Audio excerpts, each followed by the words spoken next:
All right, I'm now going to start recording because we have Rebecca Fahey and Omar Lopez, as well as Jeff Gasparo, Sheila.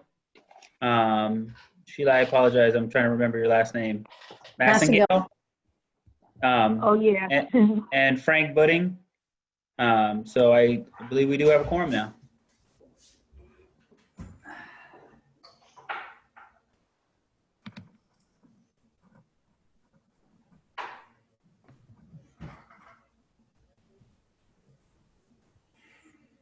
Jaime, you ready for me?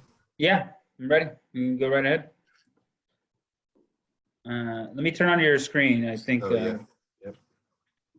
All right. So you're able to screen share at any point. Okay.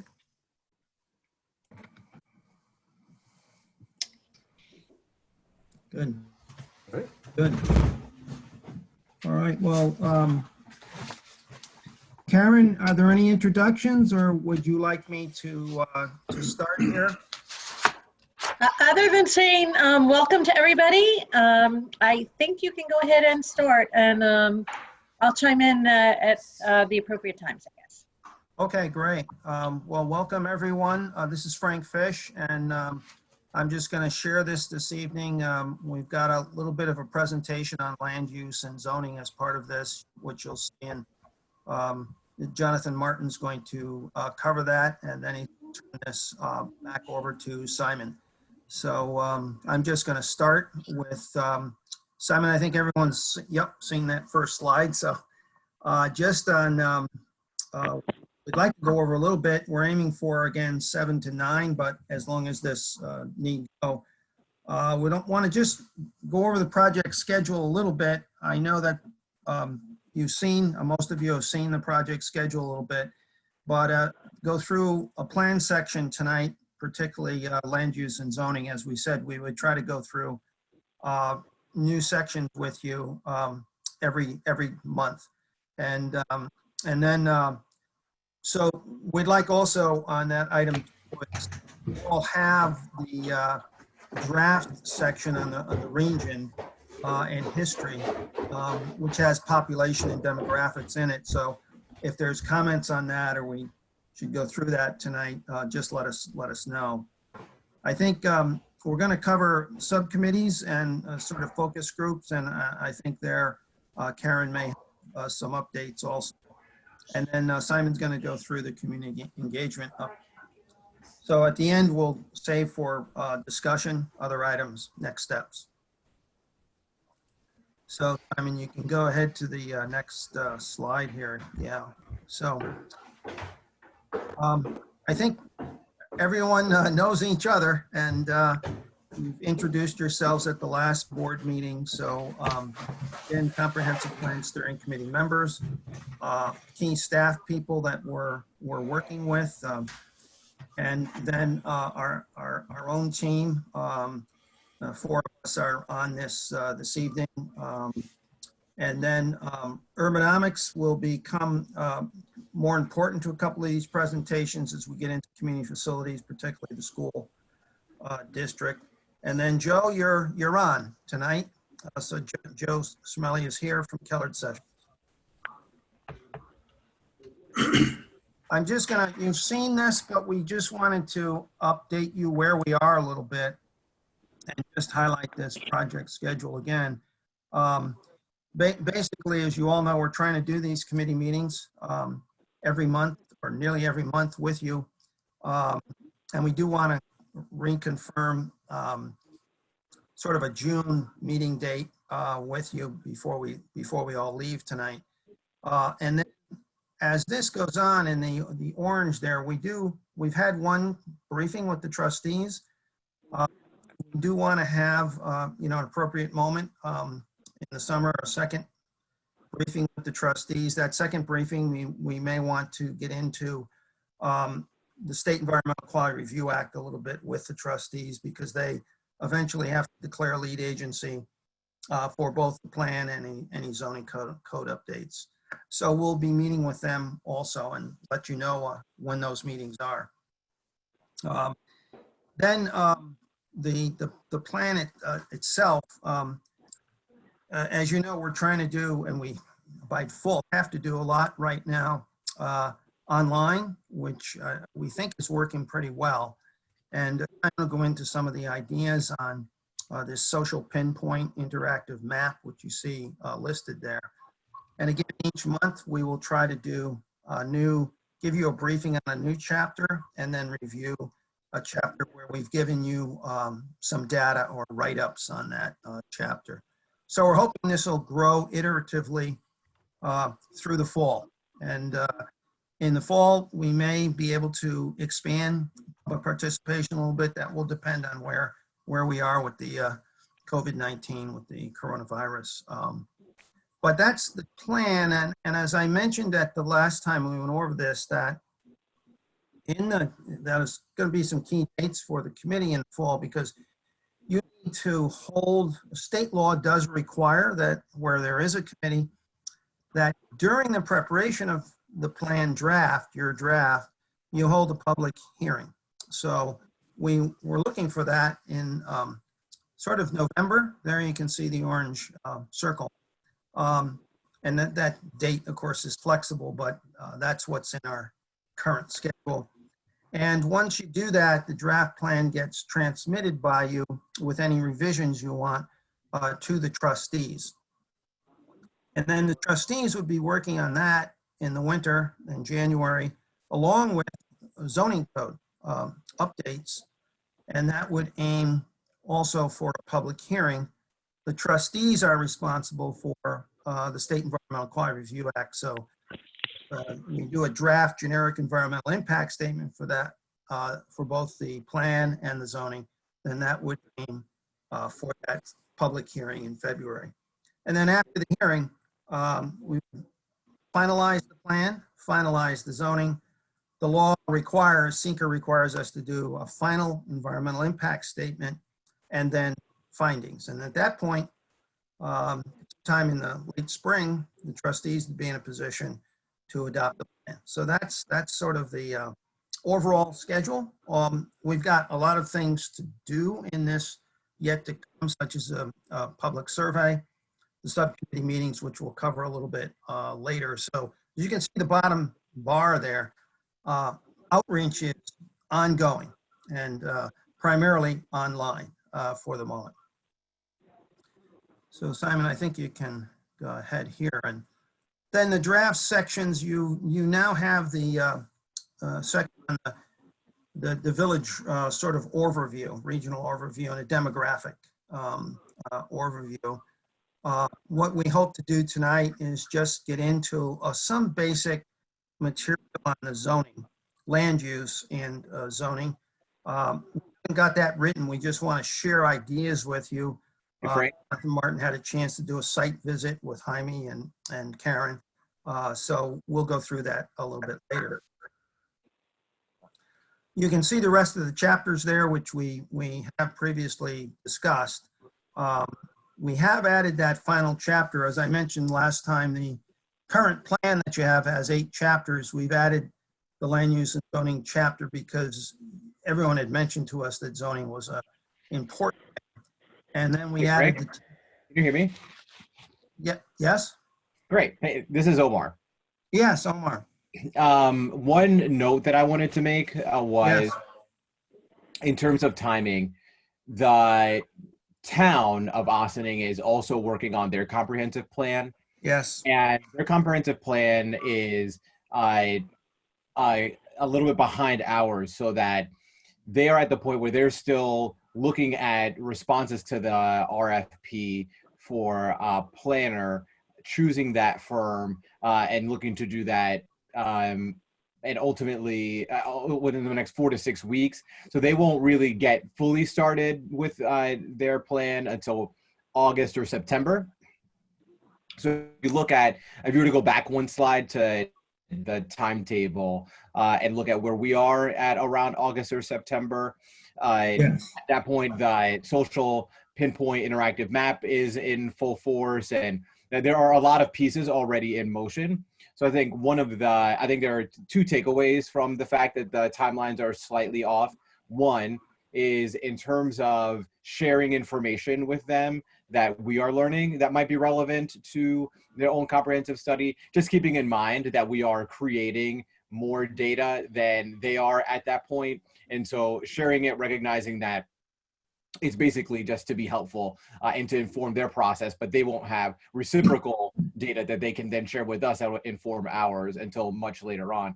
And two is that people will be asking us as we are going through this process, how is the village's comprehensive plan aligning with the town's? And for a while, we won't really have much of substance to share other than this is where they are in terms of their planning, and that is it.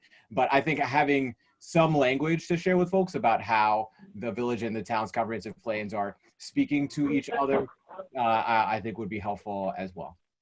Absolutely. No, thanks very much, Omar. And in the chapter that we've given you on the village overview, we've sort of gone through a little bit what the existing town of Ossining plan says, but and this is, I think, good that they've now hired, they're in the process, I guess, of hiring somebody.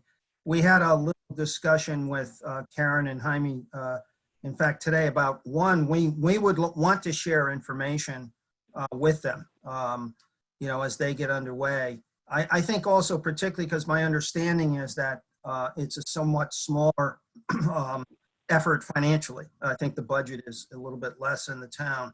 So we're very much in favor of that sharing of information and sort of, you know, that will allow a better coordination between the two. So that'd be great. Okay. You might take a look, by the way, what will happen, and I thank you for raising it, because sort of toward the end of the plan, or even when the trustees have it, we can go back to chapter 2 and then relate a little bit more where the town is on its plan, you know, so that we get a little bit sort of an updated section there in chapter 2.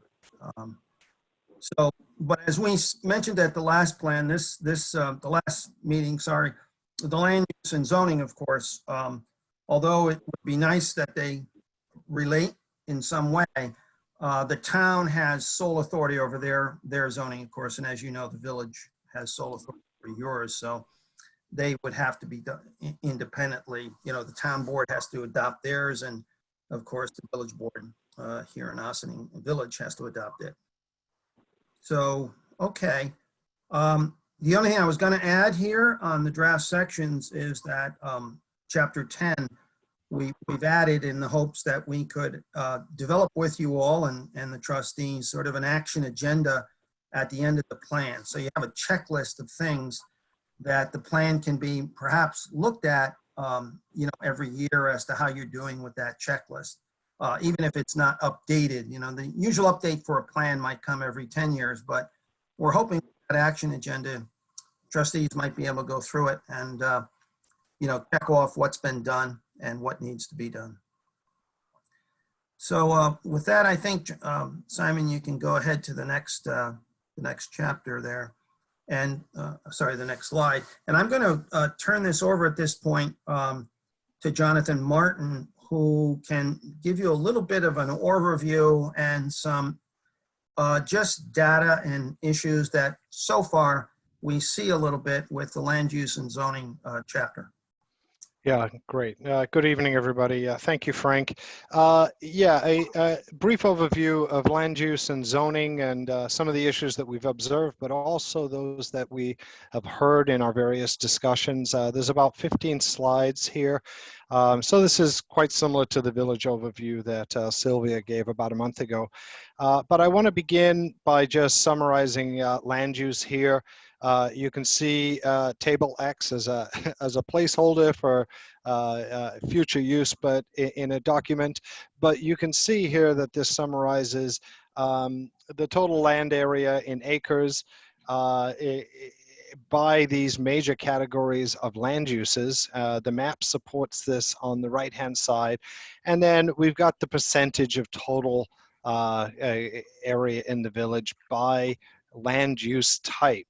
And I'll talk about zoning in a minute, but this is, this is a little bit different. This is the actual land and what it is being currently used for, to the best of our abilities to ascertain from this Westchester County data that we're using. And I guess, we could take a look here and first of all, notice that, like most places, a majority, the largest proportion of your land use is in residential. We've got transportation and institutional, which are also sizable categories. And you can see the institutional is shown by the blue on the map, and you can see some of that there. And we see commercial, retail, and office and industrial manufacturing adding up to about 5%. One thing that you don't see in here that we might be curious about, and maybe I should have put this in here, was mixed use, as that's a sort of a viable type of land use that both accommodates residential, generates tax revenue and so forth. I checked on that, and it's about 0.5%. So not 5%, but half of percentage in the village. So I just wanted to sort of note that. And, looking at this broadly, we might see this as the center of the village being where a lot of sort of the mixed uses and the commercial is, in character with institutional uses and some vacant underutilized land in the downtown and to the waterfront, a sort of a stretch that goes on there. And that center is surrounded by residential neighborhoods.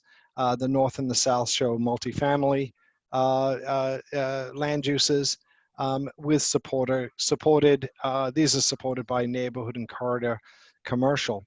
I'd like to maybe get Frank to weigh in on this, because we did a little bit of research on how does this overall 5.5% of mixed use commercial, retail, industrial manufacturing that Ossining has compared to some of Frank's knowledge of other places in the area? Yeah, very briefly, we did. This was a question that, and I'm glad Jaime Martinez raised it to us. How does Ossining, how does your village compare to other villages, places in Westchester? And we've worked in a few of them, so we got a little bit of the data. By the way, I have to say that every village is somewhat unique. There's not a silver bullet here. There's not one answer to how much commercial and industrial you should have, but as those uses are normally considered, they're net positive developments in terms of fiscal impacts on the municipality. So we looked, and you might imagine Briarcliff Manor, you're both different villages, but Briarcliff Manor is slightly less. It has a total of 3% in commercial and industrial. So Briarcliff, as you know, is heavily residential, except for its relatively small downtown.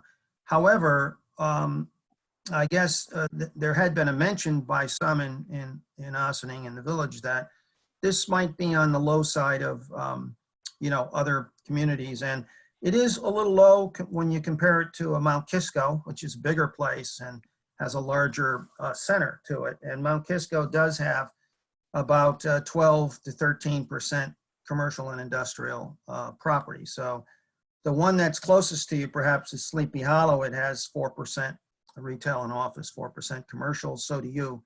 But Sleepy Hollow also has a mixed use category of about 5%. Now, some of that is going to be commercial and residential and possibly some industrial. So there's differences by village. Portchester also has a larger component of commercial, has like 24% total commercial and industrial. So it does vary depending on the village and depending on the municipality, depending on the topography of the place. But that was a good question. So we just give you a brief overview on how you compare to some others. Okay, next slide, please, Simon. Thank you. So looking around the village, and if we sort of went back to the previous map and I began to look at that, or we sort of looked for things that stuck out, one thing that struck me was some of these larger vacant parcels that show up on the tax rolls or show up in the data as vacant. And this is, across the village is about 119 acres, or about 5% of the total land in the village is classified as vacant or undeveloped. And a third of this is composed of about 10 parcels. And so in looking at this, I decided just to go in and take a look at some of the larger ones, and, found out that, despite being classified as vacant and undeveloped, there may be some explanations for that. For example, the current zoning under which they're in. So if you take a look at that top left-hand corner, Snowden Ave and Sandy Drive, right? 2 parcels, 16 acres total. That's a sizable piece of land. Identified as commercial vacant land, but also, and appropriately so, in the Conservation Development District. This is very steep wooded land up there. And so it has sort of been incorporated in sort of that nature-facing zoning category. Some of these other parcels, for example, you can see Tommy Thurber Preserve on the bottom right-hand side. That's owned by the Nature Conservancy, and about 8 acres, and it's in conservation at this point. You can take a look at some of these other ones. Sort of they're a bit smaller, 6 acre for Snowden Ave and Water Ave. You have on Water Street about 4 acres, which is, that's a sizable piece of land as well. These are identified as commercial vacant and industrial vacant land respectively. They're both in the Conservation Development District and on fairly steep land. And so, in looking at this, I mean, one thing we might, from what we've heard about the interest in improving the tax rolls and the tax revenue, and what is the net positive development we could think about in the village as part of this plan. These large parcels don't appear to be, at least at first glance, to be ideal sites for large development. I may be wrong, or we may be wrong on that, but more importantly, I think it starts to suggest that following some of the thinking that has already occurred in the village, which is, looking for infill opportunities for development on smaller existing sites. Some of these may be contaminated, will require, a careful approach. I mean, if we think about this, there's been a lot of attention thus far on the, at least we've heard, on the DPW site. Hudson Step is in the process of moving forward, but we understand that's taken a while. We visited, and to be honest, I have not looked at this carefully enough, but I know down near the waterfront, near the train station, slightly to the north is the pill factory site. There's also the Market Square and some opportunities more in downtown. And, so I think for one of the things that we began to think about is, raising the questions about, those types of parcels and how they're zoned relative to whatever the priorities are the village has or wants for this comprehensive plan. And so we sort of raise that as a large question relative to, future land use. If I can go on to zoning. So let me go to the next slide. So quick zoning summary, and I imagine given your roles in the village, you may know some of this, but there are 25 zoning districts, 8 that accommodate residential development as of right, really. Broadly speaking, everything from multifamily to the S districts to the T districts and so forth. There's 15 business and mixed use districts, and these, as we look around, appear to be quite specialized in terms of what they're trying to do, and that's a good thing. The Village Center District is a purposeful zone. You've got good, zoning that is accommodating or trying to encourage appropriate corridor developments and so forth. And you can see these. If I just go to the next slide very quickly, you can see how all of this sort of summarizes up in terms of acres and the percent of village total land area. So we have 8 residential districts covering about 64% of the total area of the land.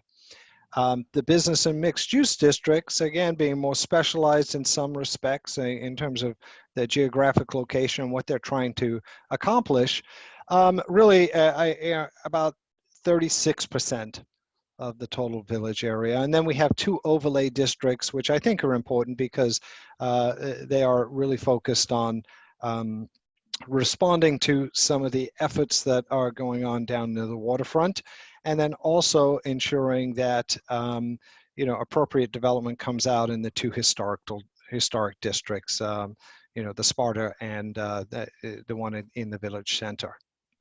And the next slide will show just broadly, I mean, this is everything that is zoned for residential, all of those 8 residential districts shown where they sit in the village. The next slide shows the zoning districts for business and mixed use, so those 15 districts. And you can see that they sort of run down from the village center down to the waterfront. You've got an area to the south, the corridor down there, and then some to the north as well. And so that's broadly the zoning landscape. Of course, the details become much more complicated, but at a summary level, 25 districts, 8 residential districts covering about 64% of the land, and 15 districts zoned for business covering about 36% of the land. We should go to the next. So I have a quick question. So it says that about 36% of the land is zoned, for business and mixed use, but functionally, it's not 36% of land that's being used that way. So can you maybe give us a little understanding of why that is? Simon, if you could go back, I'll just summarize those 2 points. Go back 1 slide if you don't mind. Thank you. Yeah, we could be there. So here we're seeing that if we, I'm sorry, Simon, go forward into the table that shows the zoning summary. That's great, right there. Thank you. So here we have, the total area zoned for residential at about 64%. And as I previously mentioned, the land use, actually what is being used for residential, is about a 43%. And here it also shows on this slide, business and mixed use at about zoned for 36%, but only about 5.5%, let's round it up to 6%, is being used for those types of commercial mixed use business land uses. And, we sort of might explain this by, residential lots, or some lots are quite larger than others, than say some of the smaller business areas or the business lots that are in the village center, in terms of accounting for the difference in the overall amount of land that is being used for residential versus business or mixed use. But I don't think it's uncommon to see, typically, from my knowledge, and maybe Frank can add to this, many places have substantially more land zoned residential than they do actually in active residential use. This is, for example, if we take a look at Orange County, I know off the top of my head, Orange County as a whole has, at its current growth rates, has probably about enough land zoned for residential in to accommodate about 125 years of growth at the current growth rate. So it's not uncommon to see more land zoned for residential to accommodate future growth. The same idea for industrial and business.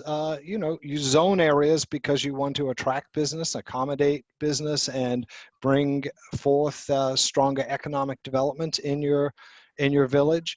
And so, you know, land is developed with some level of foresight to accommodate future growth. And maybe Frank or Simon has something additional to add to that. Maybe I should. I think I should sort of clarify my question a little bit and try to get across what I want you to explain a little bit here.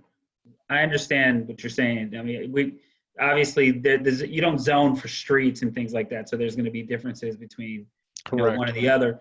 But you know, obviously there was some strategy that was born into the zoning code when it was built many years ago to say that we want, you know, a third of our land to be dedicated to these types of commercial uses. But what resulted is what we have now, which doesn't measure up to that essentially. And so, you know, maybe if you can talk a little bit about how zoning may or may not have been somewhat effective in, you know, converting to some of these commercial uses that you wanted, that we've wanted up to now, and as best you can, just kind of explain the non-conforming aspect of so many of our lots, that despite the zoning changes that have taken place over the years, that we still have a ton of non-conforming uses that are affecting these numbers. Because I think that's something that, like, as professionals, many of us understand, but I don't know that the public does understand.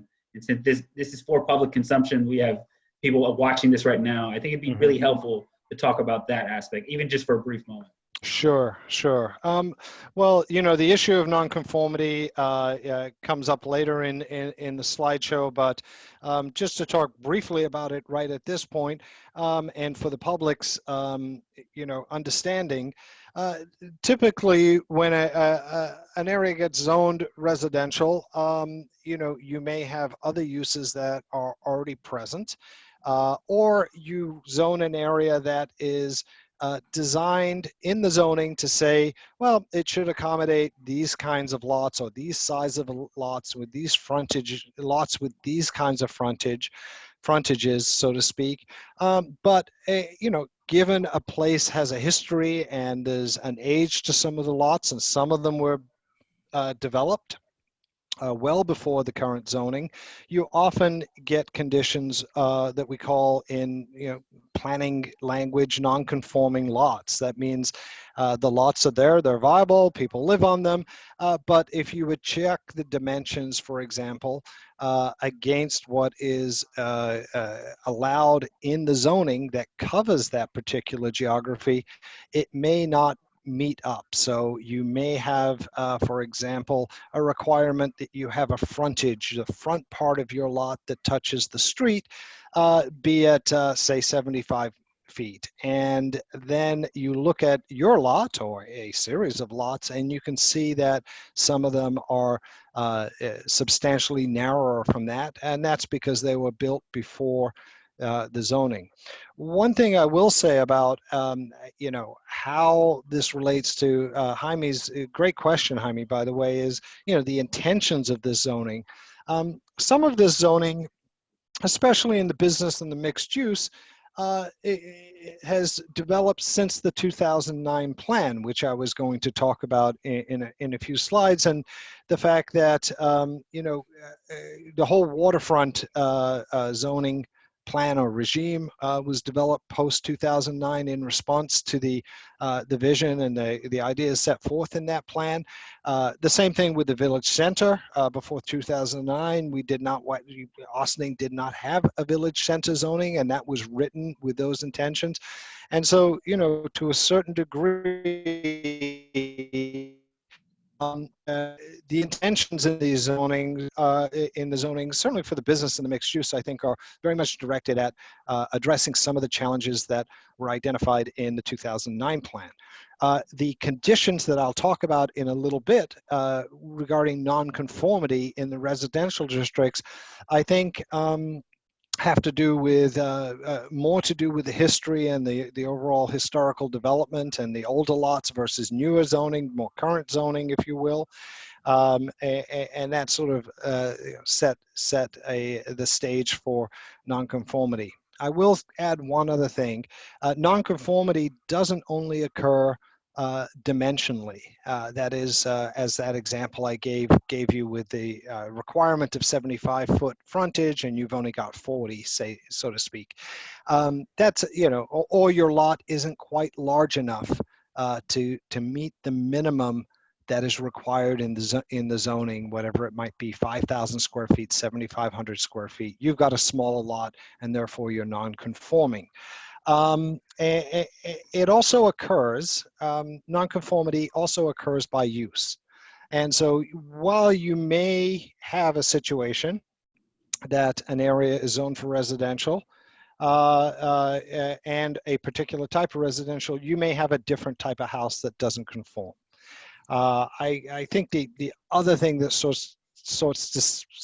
begins to speak about differential here, again, why do we have so much land zoned for residential and then we have you know, less of it as actually in residential use, is that residential neighborhoods you know, actually also incorporate a lot of things that are required to make a good neighborhood, such as you know, the parks, and the schools, and the transportation, and these kinds of things. So if you have a residential zone, you may have a school, a church, some neighborhood retail or neighborhood business in there.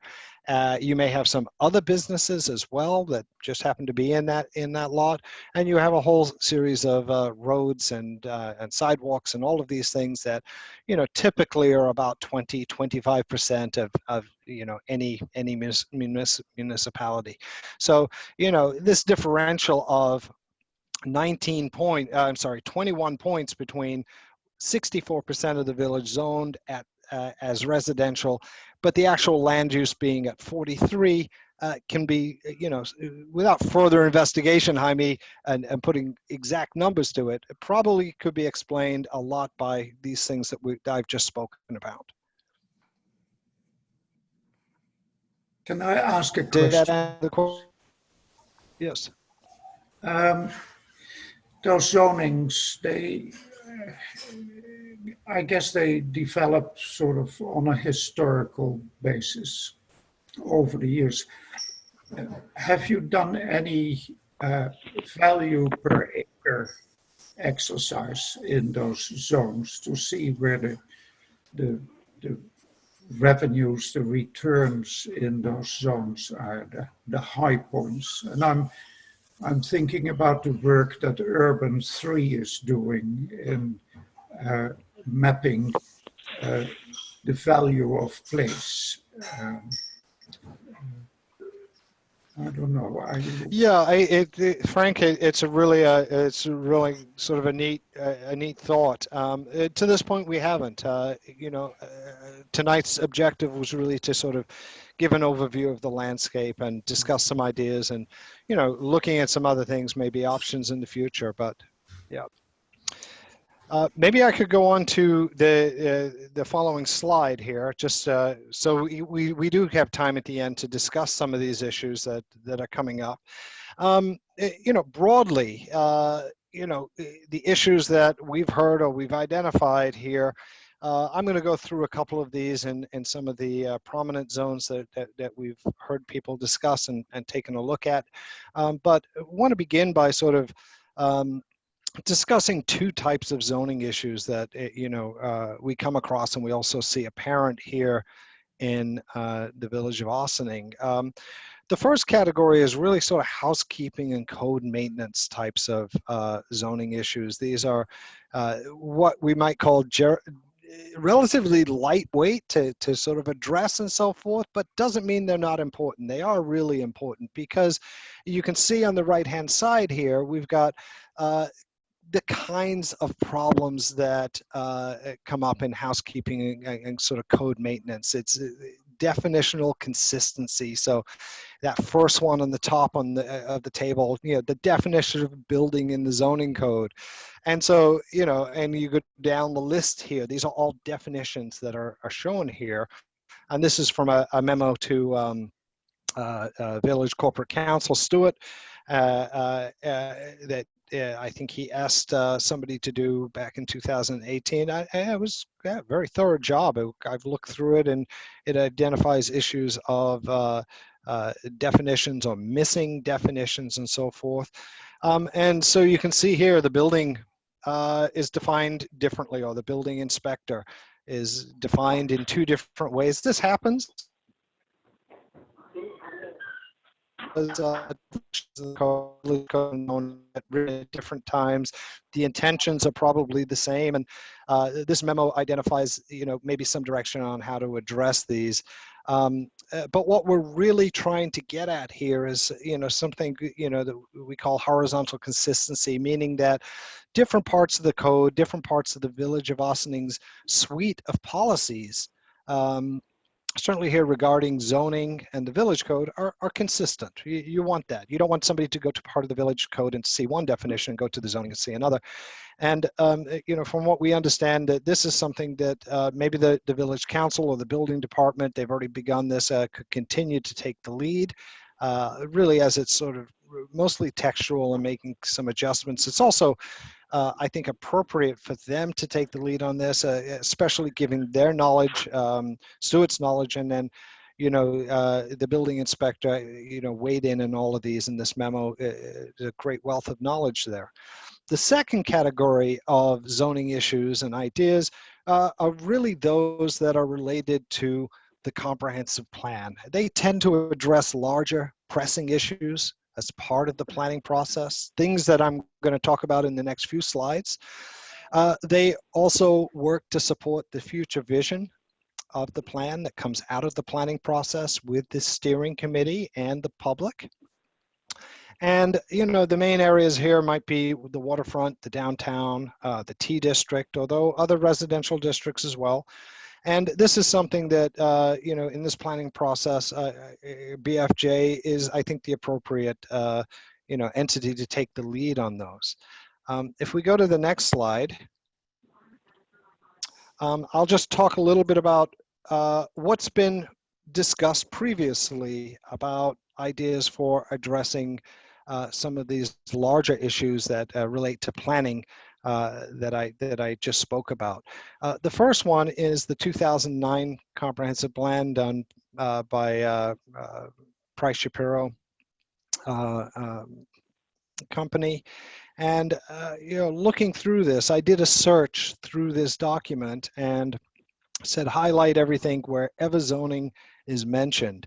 And there were a lot of these, but when it started to talk about zoning recommendations, to change the zoning, to adjust the zoning, to create new zoning, there were no fewer than 50 recommendations here, and I sort of went through all of them. I'm not categorizing them here, but we have done this on the side to sort of see what they're about, and the majority of these address these categories that are down on the left-hand side, the lower left-hand side, and I think it's remarkable. Something that the fact that the village has acted upon a majority of these since the plan was adopted. And the reason I say that is remarkable because it shows me, you know, how seriously Ossining took the comprehensive planning process. It also speaks volumes about the type of process that was involved. So there was a consensus built around these ideas and it moved forward. So from this, we saw the waterfront zoning, the three zones come out for down near the Station Plaza and the waterfront north and south. We saw affordable housing legislation, so your inclusionary program, the legislation that was passed to include affordable housing, a brand new district in the Village Center district. The idea, which I think is very, very, you know, smart, you know, this idea of residential in the downtown was allowed as a conditional use in the Village Center. Ideas to promote change and adjust zoning to promote mixed use in and residential living in the right places. And then also this sort of layer of aesthetic oversight. Most of my background is in urban design, and this idea of having design guidelines developed by Stephen Tilley, who does great work, by the way. You've got those. And so there were a whole series of things that were presented. Now, if we move forward about 8 years to the next slide, we have, I think, another excellent report done by Kevin Dworka in 2017. And again, there was outreach involved in this, recommendations came out, but his ideas on zoning sort of really began to think about how do we solve this non-conforming issue that Jaime brought up and asked me to talk a little bit about earlier. And you can see those in terms of his recommendations to sort of remove or reduce a required minimum lot size or frontages, somehow finding some relief for the people who are living in non-conforming uses. And I'll just say very briefly that this comes about not because planners like things to be very neat and everything to be conforming. It's really about the property owners and what people are free to do with that land without the requirement of going in for additional approvals, which when you want to do something and your lot is non-conforming, you're often required to go in and ask for additional permission, if you will, what we call a variance to do something. So that was one sort of area that Mr. Dworka focused on. Another one was increase in certain areas around the village. And you can see some of those, and then allowing multifamily as of right in several districts, the planned residential district, the village center, planned waterfront and station plaza areas. So, overall, if we were to summarize what was Mr. Dworka talking about, he was talking about alleviating some of the nonconformity, expanding opportunity of multifamily around the village, and then allowing for density in specific places. So if we could go to the next.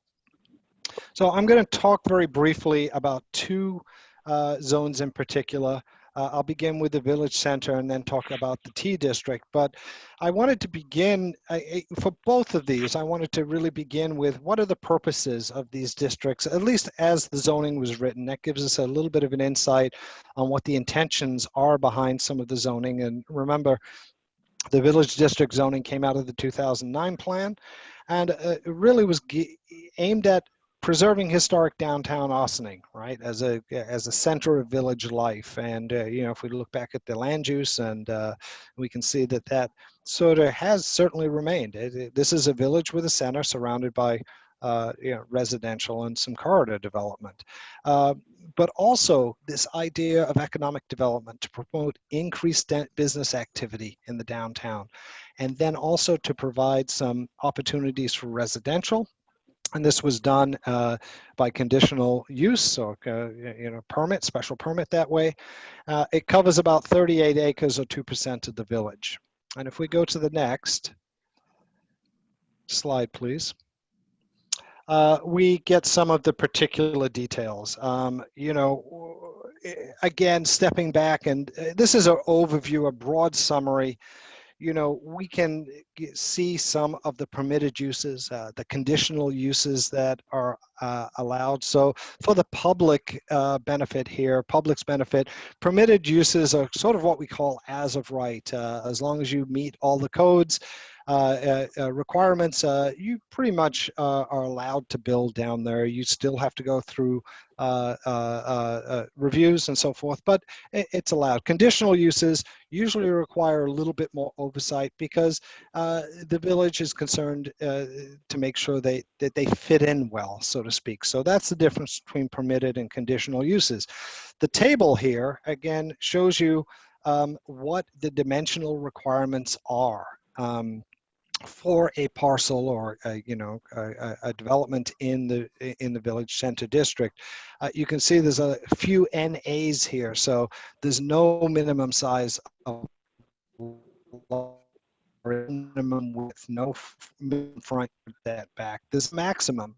And what we see here is the idea that we don't mind things in the village center being close to the street. It's supposed to be a walkable, attractive, pedestrian-friendly area. You don't want things set way back, and you see that maybe through previous examples of zoning in small villages where they've allowed a shopping center to come in and they're downtown and set way back, or one of those proverbial Rite Aids or Walgreens that come in and they set their building back and have the parking in front. This zoning is really sort of designed towards reinforcing the overall scale and design of downtown. The maximum building height is 4 stories or 48 feet. And interestingly enough, you've got maximum building coverage at 100% of your lot and maximum impervious surface. For me, and maybe for us, when we discussed this, we thought about, wow, that's really high. How sustainable is that in terms of, dealing with runoff and allowing for, potentially some green infrastructure and so forth. But then on the other hand, we began to think about, well, what is actually in place. It's a historic downtown, and a lot of those parcels are probably already covered at that level. Interestingly enough, there's a nice requirement here for a buffer, usually a green buffer, trees and things like that, where you abut residential districts, which is a common strategy. It works well. If it's bread and it's sweet, it's not, unless it's cake, though it's not cake. I'm sorry? I'm confused. I think it's intentionally unmuted. Okay, sorry. I thought she was asking me a question. No, Jonathan, I don't think it's meant for you. Thanks for clarifying. Okay, so if we were to summarize this relatively new zoning district, the Village Center District is pretty neat. It's I would summarize it as a suite of well-intentioned policies here. It's about zoning and historic. It's zoning to protect the historic establishment here of what downtown Austin is. It's supported by design guidelines that not only deal with downtown. I've looked through those design guidelines that deal with the Sparta area. The downtown thinks a little bit about the adjacent neighborhoods and so forth, and deals with architectural styles, some building elements and landscape. Less in these that we might call, relate precisely to zoning, and maybe that was because zoning is written in the center, and the design guidelines are supportive documents for review. There's also this affordable housing legislation that in the village center, the maximum height is at 4 stories. Or 48 feet, and if you add in your affordable housing, you get a density bonus for that. So that acts as an incentive and encourages, is meant to encourage developers to be able to build affordable housing without losing market rate rentable area. But with that said, there are, at least from our perspective, some challenges and some of the things that we've heard. One is design is covered, which I think is really great. There is a review process. At some points it can be lengthy. We would also, ask the question broadly, are there enough incentives, and are these the correct incentives? To produce the type of development that you want in your downtown. How well is it working? I think that's probably a subjective question. And is it producing the right results? And the next slide talks about maybe an idea of how to rethink this. This is not, necessarily our idea entirely. It was mentioned obviously in your RFP, but it also came out of the good work that was done by the Downtown Working Group in 2017. And this was, could there be something in the zoning that includes some parameters that not just deal with the lot size, the setback, the footprint of the building, but also begin to think about parameters that guide the building in a 3-dimensional pattern. And you can see up on the right-hand side at the top, some of the ideas.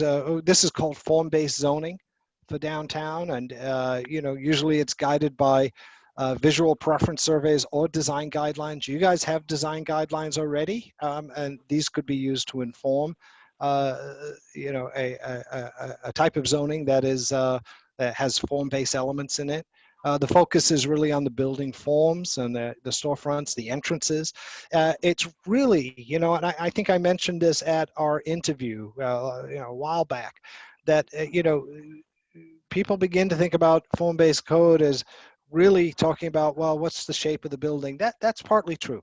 The other reason to really think about form-based codes is because it begins to direct the building to address the street and meet up with the surrounding context aesthetically, massing wise, in an appropriate fashion. It's really about the relationship. How do you guide a particular site to develop a building that has good relationships with the street and the pedestrian environment and the buildings that are around it? So here we could think about something like this: develop selective elements from the design guidelines into a form-based format. This, could help ensure better outcomes, be more prescriptive. It might be able to ensure greater consistency if it's a concern that the village has. And it may reduce some need for review for some of the important design elements. I don't think review would disappear, or it should disappear entirely, but some of the things that I think are really important, those sort of baseline ideas of form, height, setback, they could be codified in a form-based code. And then other issues, certainly with the Historic Preservation Commission, looking at materiality and colors and details, those kinds of things would need to happen. And by doing this, you may be able to think about ways to prioritize and incentivize what's important. What comes out as an important criteria out of this planning process. If we just sort of give an example here, presently you're allowed 4 stories at 48 height limit with additional density for affordable housing. That's a fairly standard fare in terms of, you add in the affordable housing, you really can't rob rentable space. But what about other impacts? Might it be possible to allow for slightly greater density?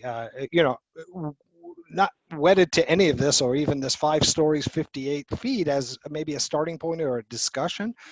But we could think about that extra story, being incentivized and bring with it a fee to offset some of the other, challenges that the village may be, thinking about, the issue of parking or school district or other things.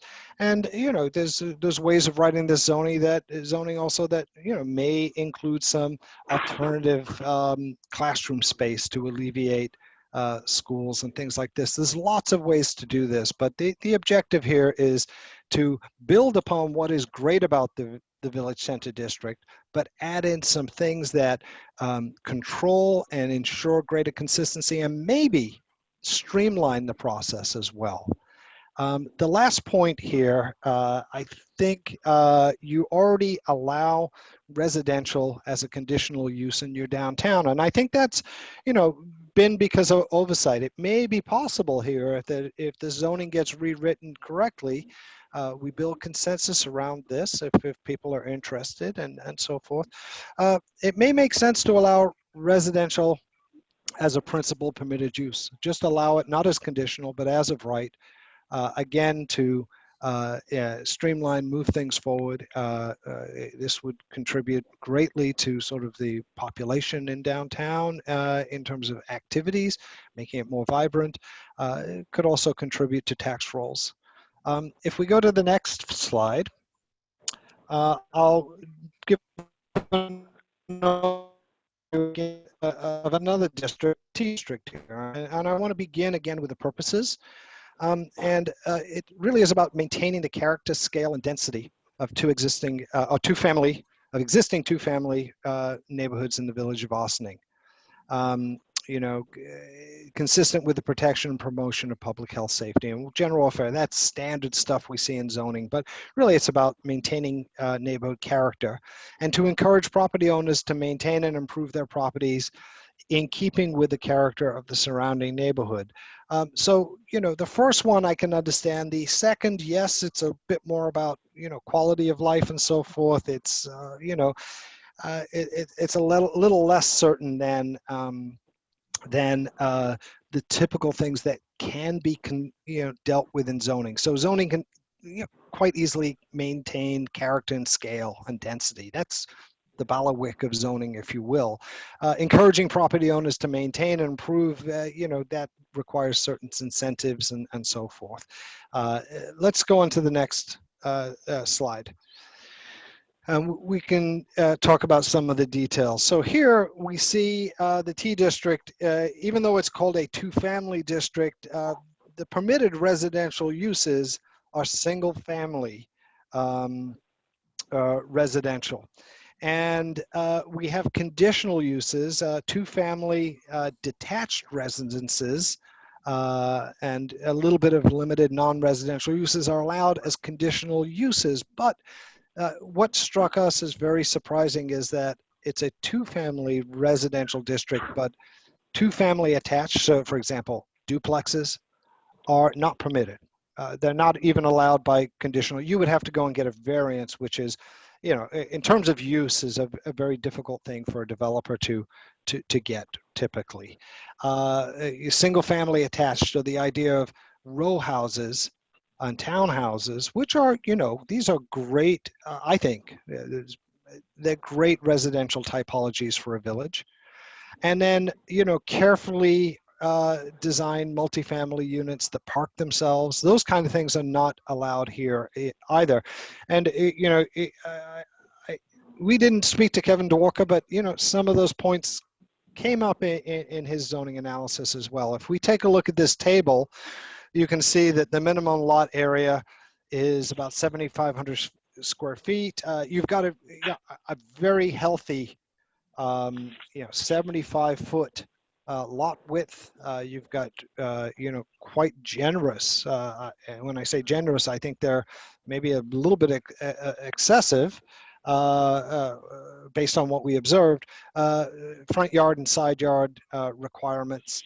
The building height seems very much in keeping with the neighborhood, 2.5 stories, 35 feet. And the coverages seem appropriate as well. But the next slide talks about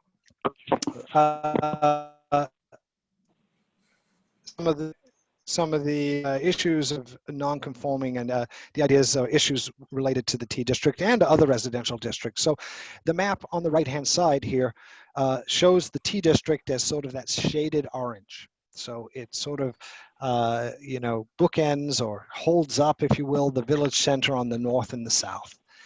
And stretches east to west in both north and south of the village center and so forth. Every red dot there, and you can see them quite visibly in the orange, are non-conforming lots by size. Now, we also have some information on non-conforming lots by use. We don't have this map up tonight, but these are just those lots that don't conform by size.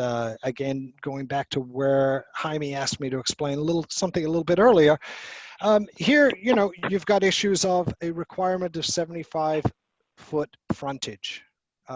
Lots and lots of parcels in these T zones just do not have that. If you go down on Everett Street, you'll see a whole series of houses that have about 33, 35, 42 linear feet of frontage. And these become non-conforming in that sense. And if you can look at this, this is not just confined only to the T district. 40% of the residential lots are non-conforming across the village. And I think this is why Jaime brought this up. It was really important to talk about. In the T district, 70% of the lots are non-conforming. This raises some questions about how well this zoning is working for those, for what is actually built there. there may be historical reasons for this, as we discussed. Just Also, a quick question. yes. Is that because you're making a really like key point here, and Yeah. I didn't ask this before, so I don't mean to put you on the spot. You may not have this information. Okay. But how often do you see in other municipalities this level of nonconformity? Because I honestly don't know if this is something that you would expect to see, especially in a municipality that is so recently updated a comp plan. Right. I'll give an answer, but then I think the person who really should answer this would be Frank. My experience is that I have not seen this level before, and from what I've learned from working in other places, the gut feel is that once you hit about 60% of nonconformity or a series of variances that have changed an area, you start to think about changing the zoning. So that would be, if 60 or 65% of the lots are non-conforming, you start to think about changing it. But that's a rule of thumb. It doesn't apply in every instance. Maybe Frank could weigh in a little bit on his knowledge. I mean, we've seen nonconformity, I think generally not quite of this extent. We've seen it in Mount Kisco, where, we finished the plan about 2 years ago. We've also seen it down county in the villages like Tuckahoe. They have a lot of nonconformity, not only in their two-family, but somewhat in their single-family. We've noted that here on the chart. You can see those red areas on the chart in some single-family, the S75 zone also. Well, we've seen it in Portchester, where we did their plan. In the village of Mamaroneck, in an area called the Flats, it's adjacent to downtown, as your T-zone is here. So it does exist in other communities, but I think it has not been, perhaps with the exception of Portchester, I haven't seen it be quite as significant as this. This is significant. Yeah. So the reason I kind of wanted to hone in a little bit on this question is because in every comprehensive plan, you're going to offer recommendations. And so for a lot of people in the community, I think that, hearing we're going to make changes to the zoning code may give people pause. It may make people think, oh my God, they're changing the zoning code and it's going to be this drastic, huge impact that's going to take place. But in this instance, you see that a lot of areas that the current zoning code is written is not really written for the parcels that are in it. And so you can't, you can't sort of put a square peg in a round hole. And just in a sense, I think you have to prime the pump a little bit to explain to people there's a need to change the zoning code, whether it's, increasing regulations or decreasing regulations, changing to make it so that it conforms and allows some movement and development and the ease of development. Because the flip side of this, I think, is that, having a zoning code that's so far off from what can be done means that anybody who purchases these properties is purchasing them with the knowledge that they have to go through a whole process to get anything done. So it inhibits over time the ability to see, the normal growth of these communities. That's the big concern about these non-conforming lots. And I think that's why that inevitably, there are going to be changes to the zoning code that are going to be recommendations, even if it's just right-sizing the zoning to fit the parcels that are there. Okay. So I just want to add one. Oh, I'm sorry, Frank. I just want to add one point on this. If we did nothing else through this process, but I hope we'll do a lot more. But this is probably one of the single most important things we can do to address issues of substandard housing, issues of overcrowding, a lot of the issues that we hear people complain about a lot in Austin, a lot of things that put people at risk, because the zoning is so restrictive for the majority of buildings that actually exist in these zones.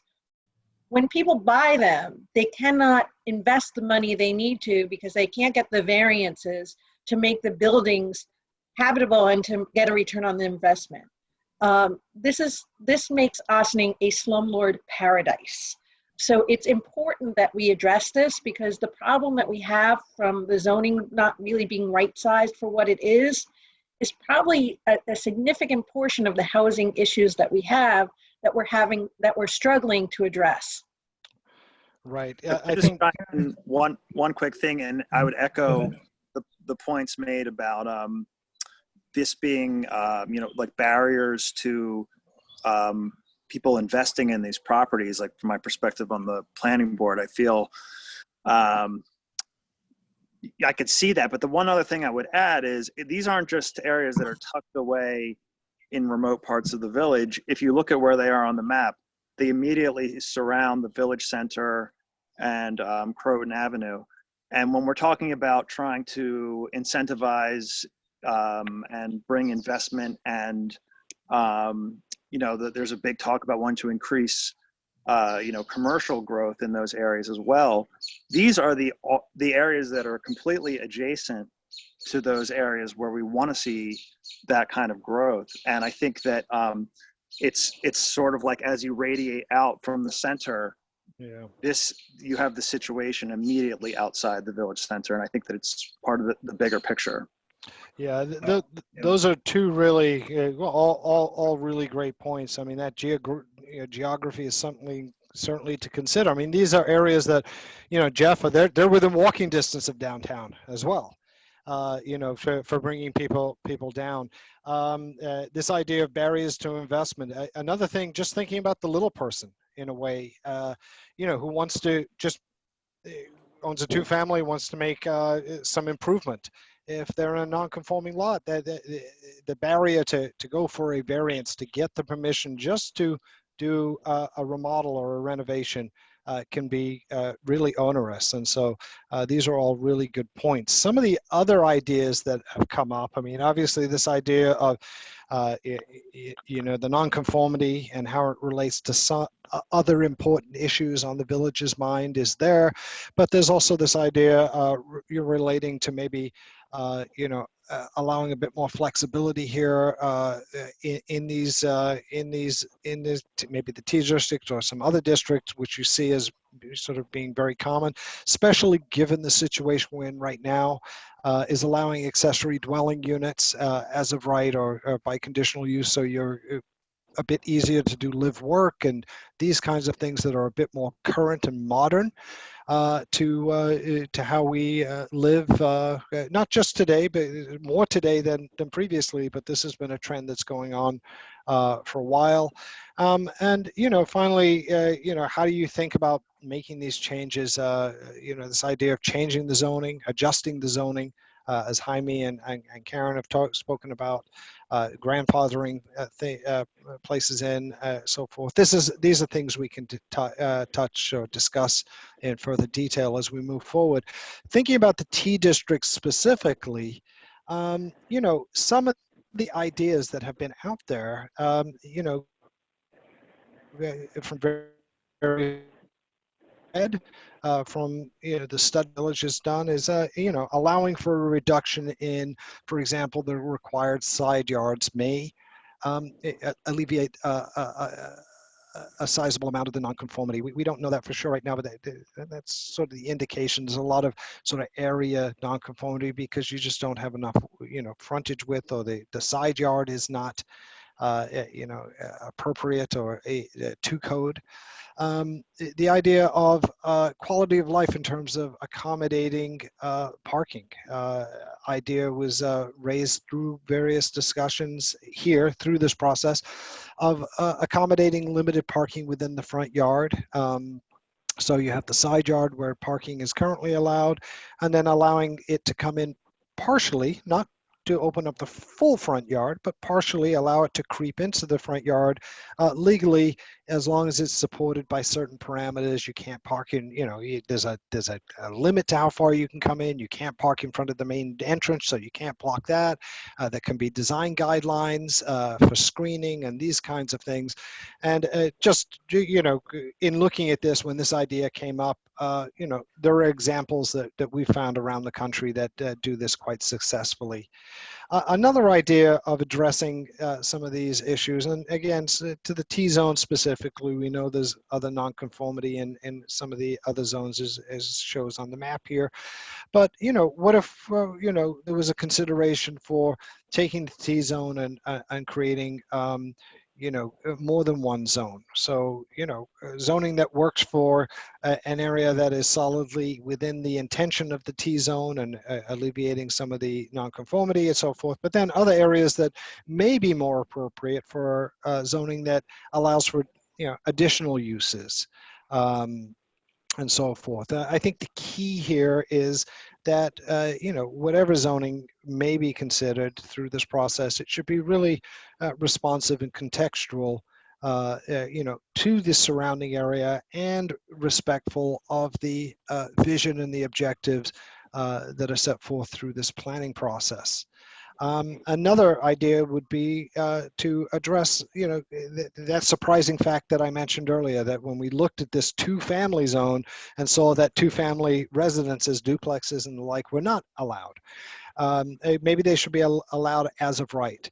Or maybe there are areas where 3 to 4 family units may be appropriate. And the last point here is, in particular areas, I suppose, or where it's appropriate, to allow for multifamily buildings that can accommodate its own off-street parking, contribute to the tax rolls, again, you have an affordable housing legislation, so affordability would be, included in there, and so forth. So there's lots of different ideas that have been raised already. My job here was really to sort of put these in sort of context and lay them out for further discussion. My last slide, which is next, just talks about sort of these other areas that if all of those last bullet point, that last series of bullet points were about the T-zone,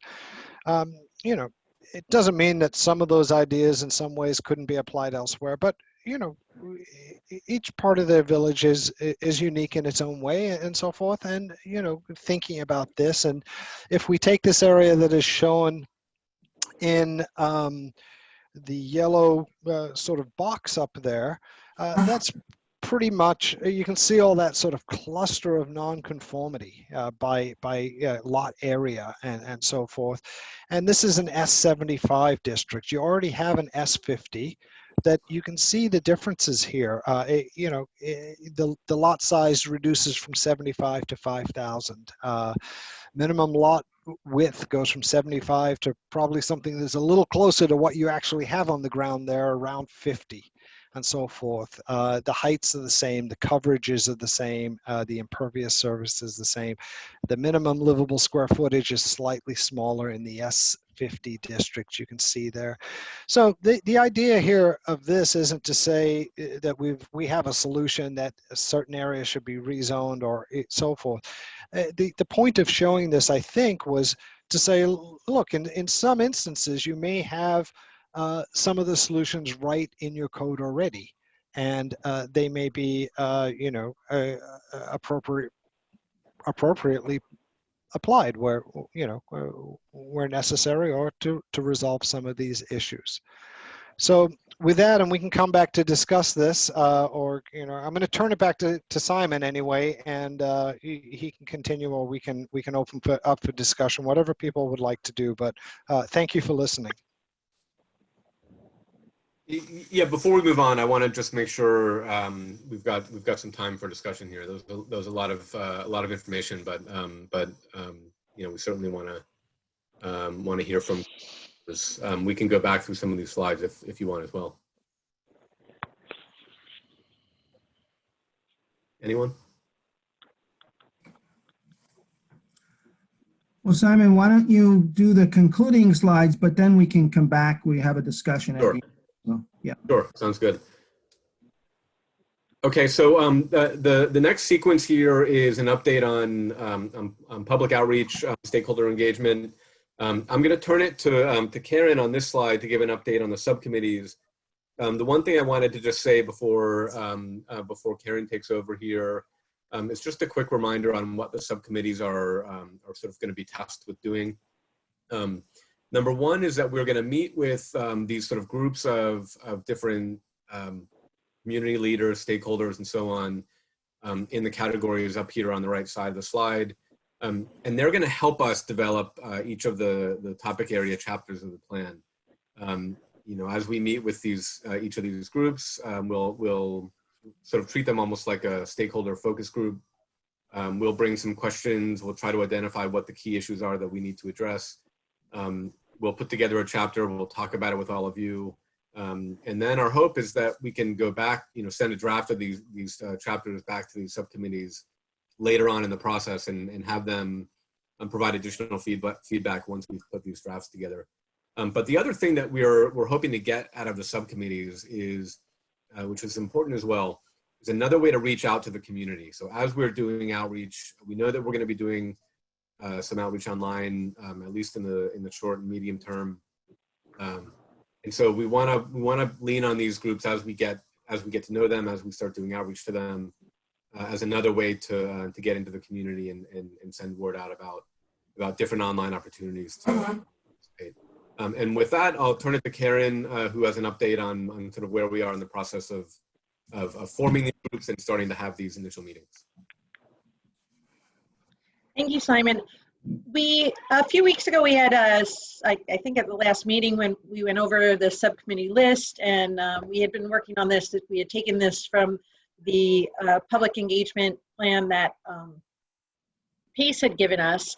So after identifying people to fit in these subcommittees, which we shared with you, we fleshed that out.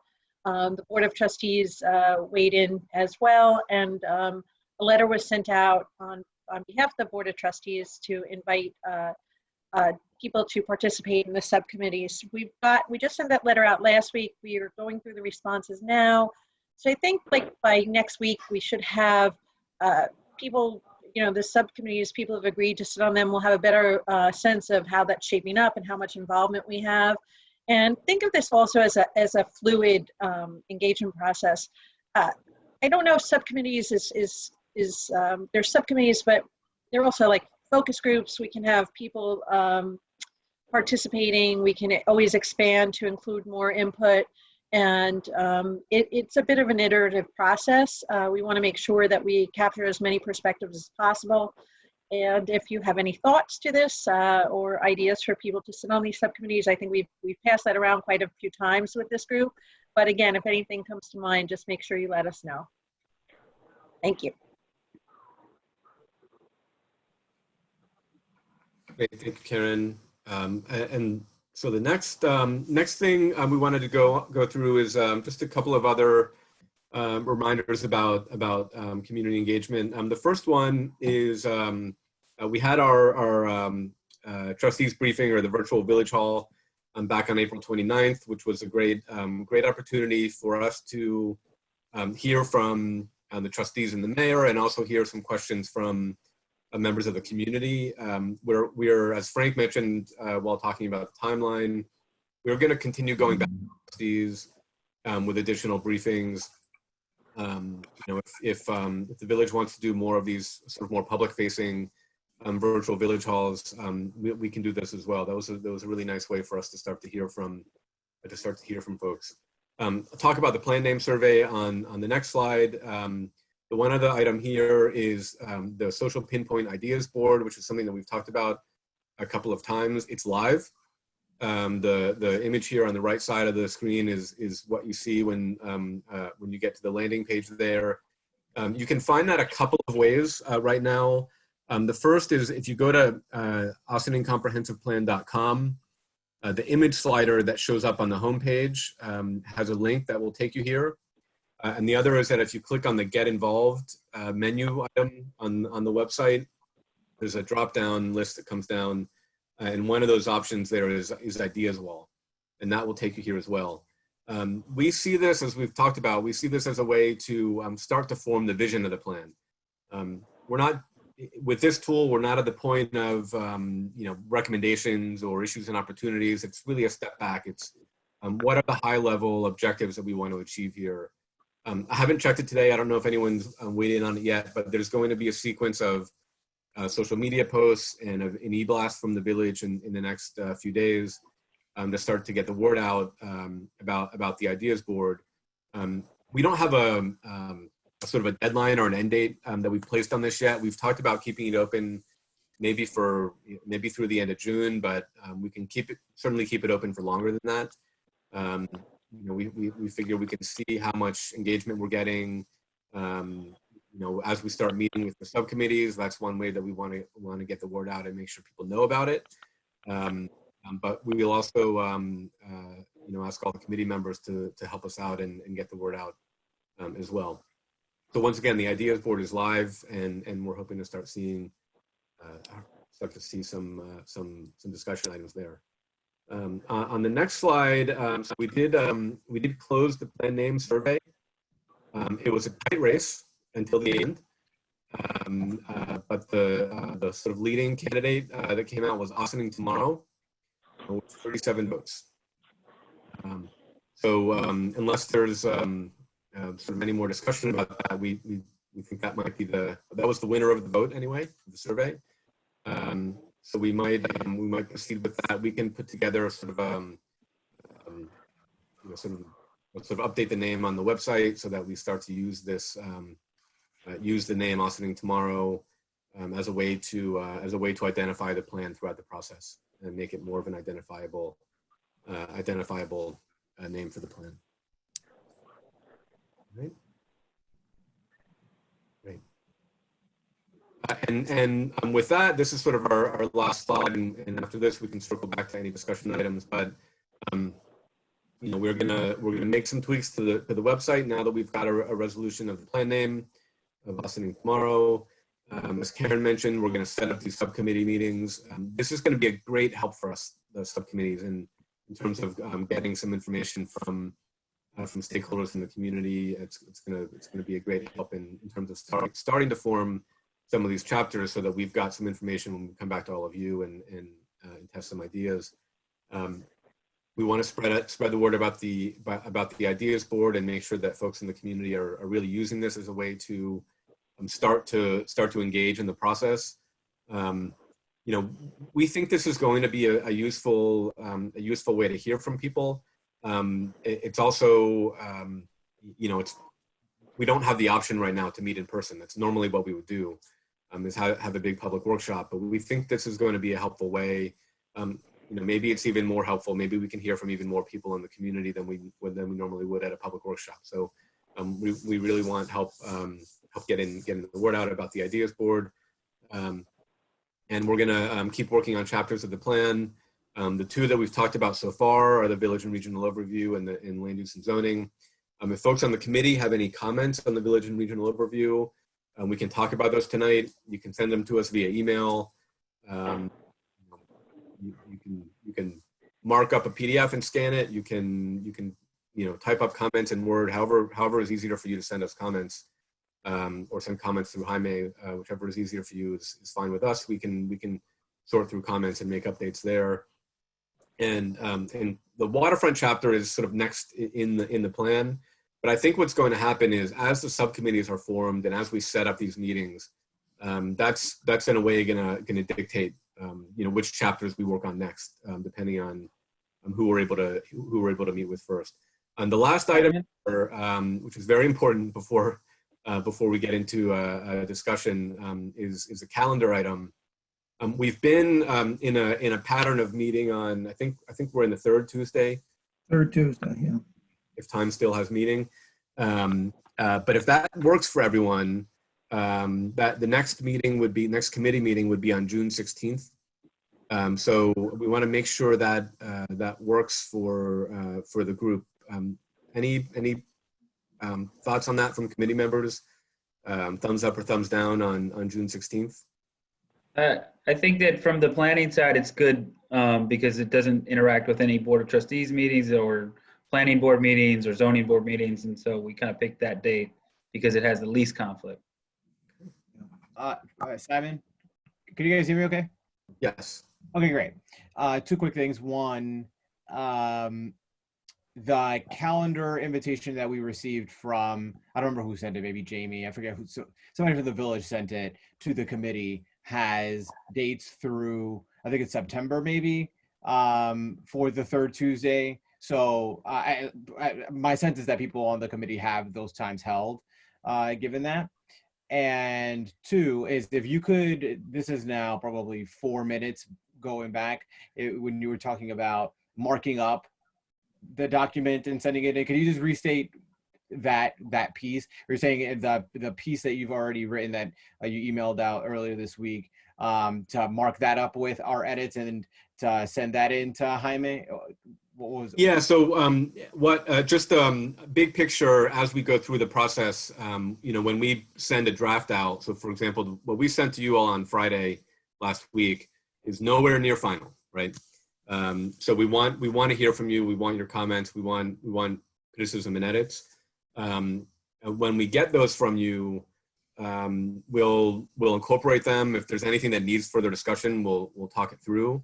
And that's how we'll get to a draft that we then can post online and folks in the public can see it. And all I was trying to say was basically however is easier for you to edit the document is fine with us.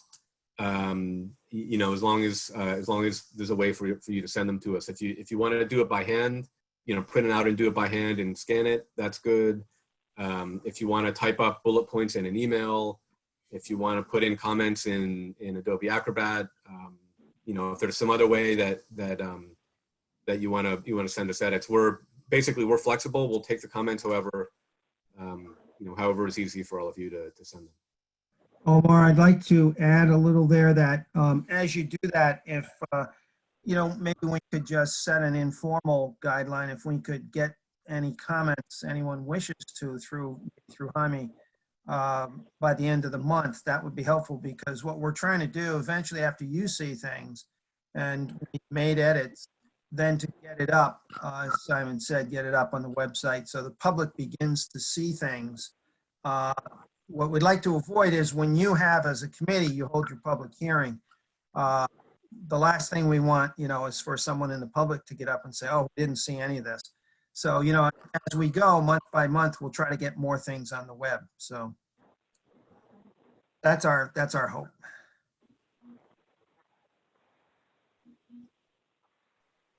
Any other questions or comments? I wanted to let everybody else, I do have a quick question, but I wanted to not sort of cut off any of the steering committee members that might have had some questions first. So does anybody else have anything to add? I have one more thing. One of the, and this has all been really helpful, so I know there's a ton of work that goes into this, so I appreciate the work that's gone into this. So the zones that we're talking about are zones when it comes to that are really used for planning purposes and land use purposes. But when we're speaking casually with people from the community, we don't describe them as the T zone or as whatever. These are by planning language, and other than certain historical districts and or other random places, there are it's inconsistent with what places in the village have names, what communities have names, and one of the things that I would love to see coming out of this is having, you can think of them as zones or neighborhoods or whatever else in our community, so that there's a sense that you have of where you are within the community, because right now what we use are landmarks or like major roads or things like that. So I don't, that's tangentially related, but that's the only place I could find to shoehorn that thought in.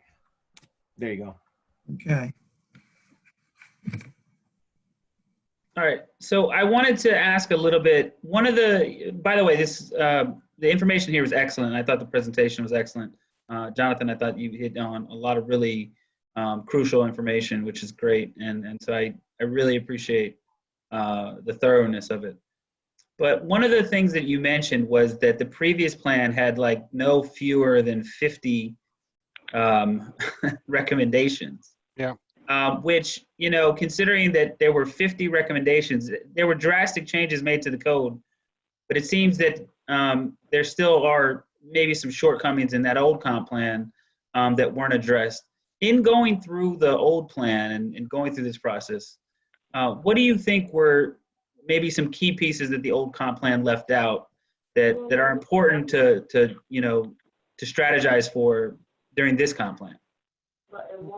Well, that's a great question. I mean, I would say, at a broad brush, a lot of the big things were hit from the 2009 plan, and these were, good ideas that moved the village forward. There was a lot of discussion about increasing open space, and I'm not sure, how far the village went on that. But, my feeling is that, those ideas that came out of the plan and that were implemented were good for those times that they were developed. And as I tried to compliment the village for being proactive, I think I use the word remarkable, that so many things were acted upon.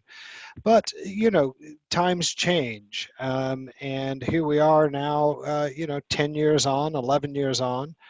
We're also under a very different reality, hopefully temporarily, but people are talking about the new normal.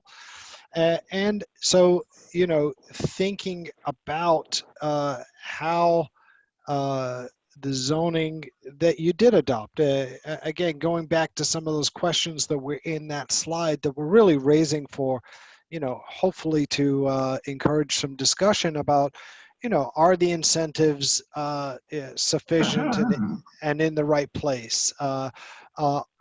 Is the zoning and the process you have in place producing the kind of, I would say, development that the village would like to see in their downtown and other places? And secondly, maybe more from a subjective or an aesthetic standpoint, which I think is really important in downtown Austin. Is it producing the kinds of buildings that, from a design standpoint, fit in well? So, I don't know if I answered your question, Jaime. I don't know if there's any this big thing that was in the 2009 plan that was somehow, left behind. I do think, though, that times have changed, and that zoning and the zoning that you have in some instances in some key locations may be ripe for another review and some tweaking and so forth. I think an appropriate tweak, and this is my personal opinion. I'm not sure whether we all at BFJ agree with this, but I would think that allowing residential downtown as of right makes really good sense. In terms of that encourages developers to do things, and then you have other regulations and policies that guide them to producing the kinds of things that come out well. So I think that's sort of where maybe the next step is for downtown. For the other residential areas, certainly dealing with the nonconformity. This has been an issue for a while. It goes back to Kevin Dworka's report. Not that those were his ideas on zoning. Different ideas should be developed collectively and through consensus in this process. So dealing with that, and then looking at areas where there may be some opportunity for multifamily and so forth development. Keeping in mind across all of this, and again, maybe that's why thinking of downtown with a form-based code or a form-based light code, means that you've already got pretty good design guidelines and so forth. Thinking more broadly about, well, if development comes, we want it to do this. We want it to be right. We want it to reinforce and stabilize neighborhoods and produce economic development. But we also want to make sure that we have a mechanism in there to, handle potential impacts. And so, this was sort of the idea that was thought about for downtown, an additional story that then incentivizes developers, but then there's something that comes out of that mitigates some of the other challenges that may come along, such as parking and school district and things like that. I think those are the areas to think about. Jonathan, could you clarify? I understand downtown, I think we require ground floor commercial, and I always did find it a little bit odd that residential was not permitted as of right above that. But when you're saying as of right, are you talking about as of right on those upper floors? Or are you saying that like a case could be made, it should be discussed for ground floor residential as well? I just if you were. No, not necessarily. I guess in the back of my mind, Jeff, we hadn't gone too far with it. Again, these were ideas just for thrown out for discussion and your broad consumption in a way. But I guess in the back of my mind, I think I thought that it's allowed on the upper floors now by conditional use, and maybe that should be allowed as of right. I think the idea of thinking about an active street front is important. On the other hand, we know that the retail market has changed dramatically, is changing dramatically. And so then again, I think Simon and Frank have raised this, and others have discussed this. We are in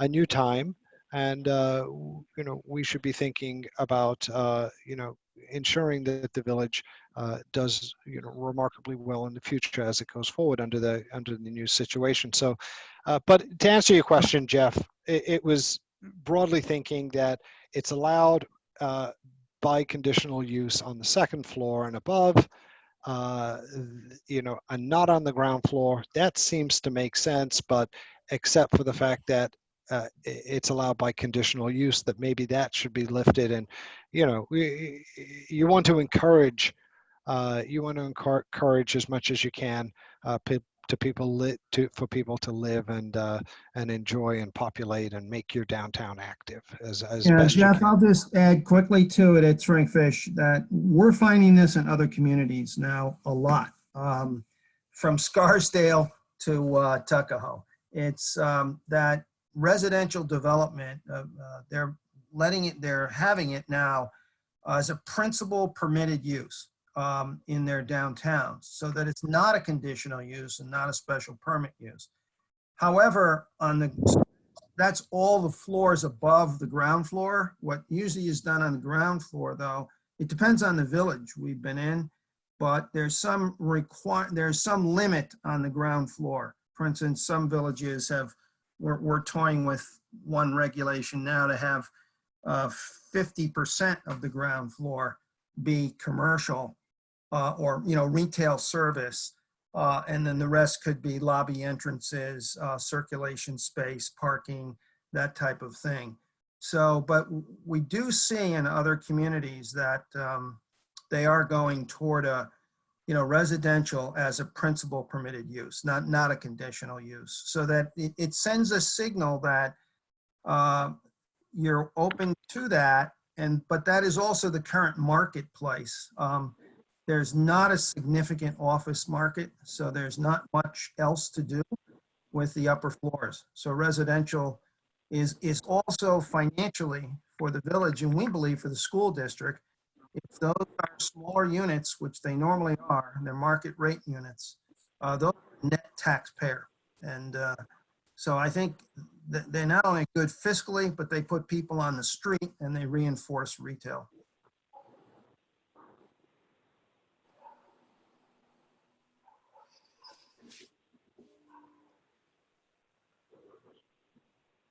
Any other comments, questions from the committee? Did you have anything else? No, not at this point. I think that, as these meetings continue, one of the things I was trying to get into was the question of goals versus action items. And I think that, the old plan had, as you mentioned, 50 recommendations, and those were action items, so that you can check them off the list and got them done. But I think that the question is, did we achieve the goals that were sought out or not? And I think it's important for us, not just looking back, but also looking forward, to think about what our goals are here.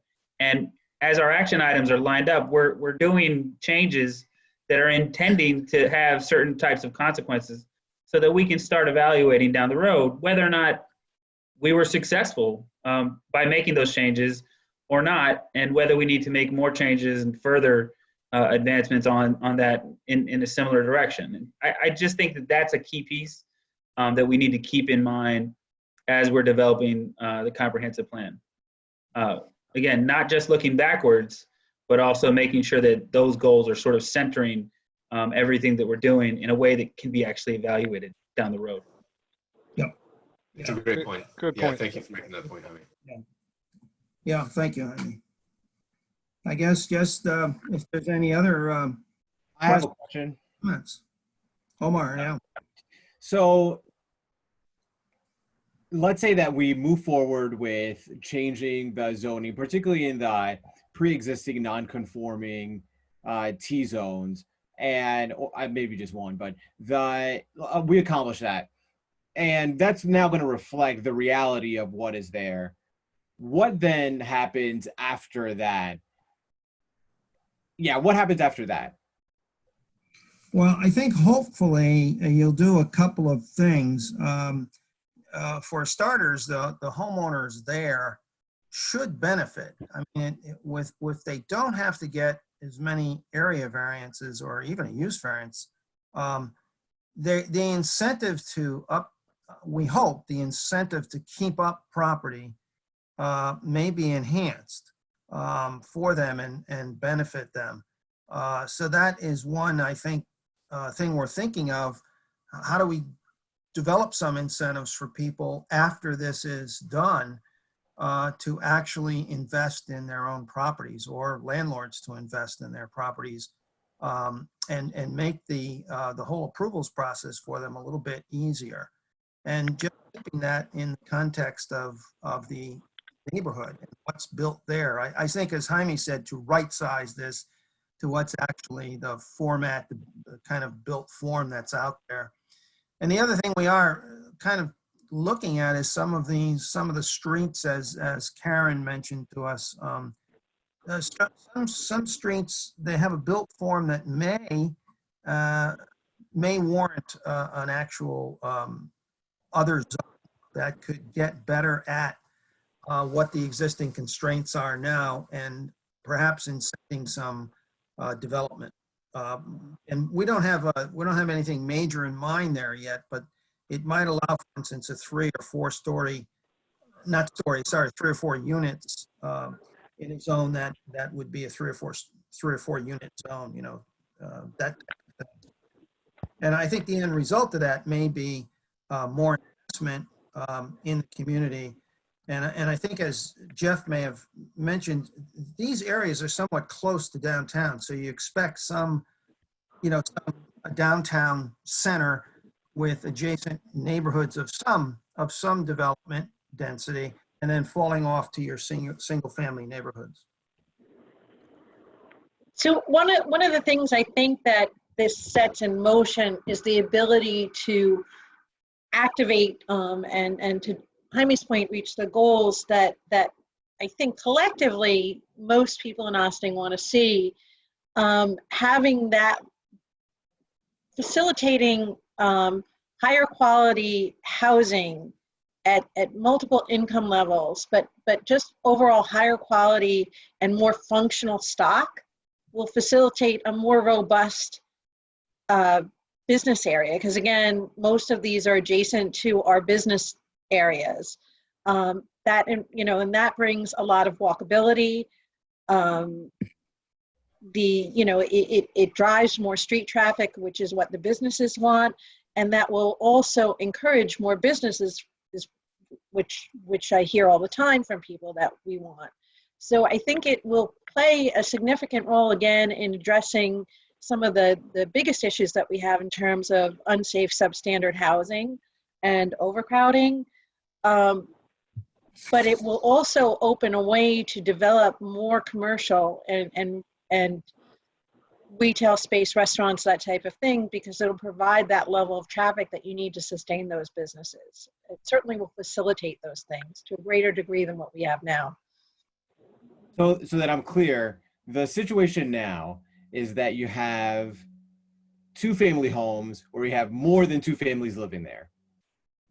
And that's a problem, because if the owner of that residence wanted to make accommodations to the fact that there's more than two families living there, they couldn't do it under the current zoning.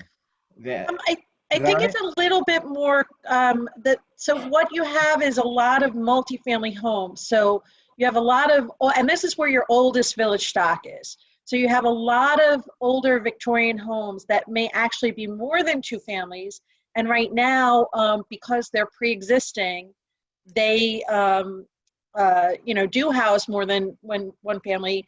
Oftentimes they have more people than really should be living in that building because they're overcrowded. They're being, the landlords are buying these properties and maybe they'll slap a coat of paint or something on them, but the properties at this point, many of them require such intense rehabilitation to bring them up to code that should a more legitimate or a landlord who wants to really invest and maybe do some historic restoration or whatever it is, invest, they can't get a return on their investment right now because the buildings require too much money to make any sort of pro forma work for them. And if they were to make them viable, they typically, again, these tend to be old Victorian homes, which are quite charming, but really don't facilitate a lot of amenities that people want today. So a lot of them don't even have like a straight wall that you can put a couch on. You know, they're sort of wonky floor plans with no storage and very, very few amenities. So it's very, very hard for anybody to buy them, and they sell for a lot of money because the landlords who have them are making a boatload of money on these properties. They're charging, these are dilapidated properties and they're getting market rate rents for them. So it's just difficult for people who want to do the right thing to be able to acquire them. So whether there are 2 families or that are maybe could facilitate, could be bigger, or bigger buildings where if they could be modified differently, they could be built better. But when you're a pre-existing non-conforming building, you can't do any rehabilitation that will change the footprint of the building. And that becomes very problematic if you're renovating property. Yeah. I hope that answered your question, Omar. Yeah, it's getting there. So like, here's the thing. So maybe I'm going to try to see if I can explain this a little bit. Let me tell you where my understanding is breaking down. So what you just described, Karen, I'm not sure if does that describe all the red dots? Pre-existing non-conforming would pretty much be they would be larger than 2-family homes in those areas. They would be bigger multifamily homes. So it is all. Well, no. Let me. I apologize. Let me clarify that a little bit. All right. So when we talk about, there was a slide that they showed you here, and he just passed it. If you could go back to it, the conforming lot size says you have to have a certain square footage. And you need to have a certain frontage of 50 feet or 25 feet or whatever. You have to meet the dimensional regulations. If you're going to put a house, you have to have side yards of a certain number of feet. And so there are lots that, for whatever reason, if you put a building on it, you wouldn't have enough space to put a side yard. Right. You don't have enough square footage. That is true. Yes. Right. So think about it like this: over the long run, right? When these houses were built 100 years ago, they were built mostly for wealthy people. They were, people were coming up from New York City looking for homes to sleep over the weekends, and then they'd go back into the city during the week. And so they were set before there was a zoning code, and they were built on plots of land that were divvied up in a way that made sense at that time. As time rolled on and you created these zoning codes, the codes were created with the intent of turning these neighborhoods into something that they wanted to see. So they said, well, look, we have a bunch of lots that are 2,000 square feet, and we think that this neighborhood over here has 5,000 square feet lots. So we're going to require 5,000 square foot lots here, even though nobody has this, with the hope that some of these buildings are going to get torn down and eventually it's going to turn into a neighborhood full of 5,000 square foot lots. But that never happened, right? The housing situation never allowed that to happen. So these lots continue to be like this. They got older, they got harder to maintain. And then eventually somebody comes into the neighborhood and they buy a house and they say, oh, look at this beautiful neighborhood, Austin. I want to move there. I want to live there. And they get there and they say, I need somewhere to park my car. So I'm going to go to the building department to see if I can put down a little strip of area to park my car in my house. And they're going to say, no, you can't do it. you have variant, you need a variance, need this. Here's these regulatory hurdles. I want to put a deck in my backyard. Nah, you can't do it. Here's these regulatory hurdles. And so even though there might be a process for you to get through it, you, the average person who has to go work your job and take care of your kids and do all these other things, may say, you know, it's not worth it. Now you're doing it, your neighbor's doing it, and eventually the neighborhood, the building stock starts to degrade a little bit over time, getting to a point where people say, you know what, I own this 2-family. I used to live here. The neighborhood's not as nice as it used to be. I'm going to move out of the neighborhood. I'm going to rent it. And now this family that used to be a homeowner's unit with 1 building or two families in it is now no homeowner in it, 2 renters. And the person says, I can't deal with this property anymore. I'm going to hand it over to some investor who lives from out of town. And they're going to come in, they're going to encounter the same kind of challenges. You got to get variances, you got to do all this stuff. So because the zoning code never allowed for you to easily go through that process, some people will spend the money to get the variances and get the building fixed. But over time, the little percentage of the population that can't deal with these problems sort of get pushed out of the neighborhood, and you're stuck with ownership that's not really looking to do anything with these properties. And because the property values are now lower, the rent rolls are now lower, you can't get an investment on this. So fixing the zoning code that at least allows people to come in and, you know, say you're somebody who's moving up, you know, from Brooklyn like you did, and you say, look, oh, I'm used to living in 2-family homes. Like I grew up in apartments all my life. I'm going to move to Ossining. And now, you know, this neighborhood where I have a dilapidated deck, I go there. Now I can go to the building department, get a new deck. I'll go tell them I want a permit for a new deck. I don't have to go to get an area variance for a rear yard or side yard or engine, because that's been, you know, eliminated from the process for me, because now the code is set and made to work for me, the property owner who has to take care of my property, right? And that's something that is not what happens now. I mean, we just had a zoning board meeting and we had 2 decks. We had 2 separate decks and 2 lots that were non-conforming that people wanted to put a deck up. So they had to send an architect and probably pay that architect an extra $300, $500 just to get a deck put up, because they had to attend these different meetings to make sure that that's there. So, you know, what you do when you have a system like that is you're encouraging people to either build things without building codes or just not do the work at all. Because otherwise it becomes very expensive for the average homeowner. And that's the reason for changing the zoning code to accommodate this in an instance where you have a massive amount of nonconformity. Yeah, no, that makes a lot of sense. That's super helpful. Putting together what you said and what Karen said helps a lot. And so the final question, does that then cover, is the idea to cover all of the dots, to make it so that all of the dots are changed, or so that the majority, like the ones in orange, those are the ones that we're going for? I think, Omar, yeah, it is more the ones in the orange, more the trying to solve more that non-conformity issue. We probably won't be able to solve every issue, but if we can solve, you know, as Jonathan mentioned, you know, if there's, you know, 60, 70% non-conformity in an area, and if we can solve that, that would be a big, I think that would be a big assistance to people. So if we get like 70% of the 70%.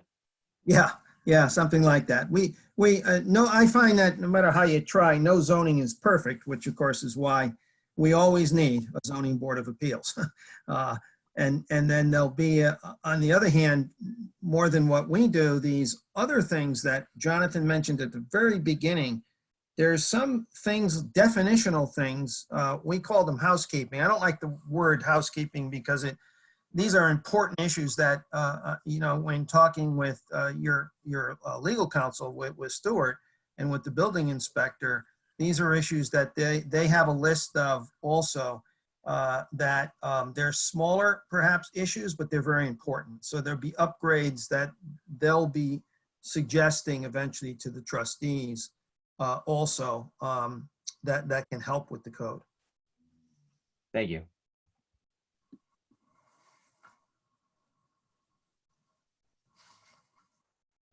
Well, great. Karen, well, just ask the committee, we've reached 9 o'clock. Is this a time to sort of call it an evening, or are there any other questions, comments?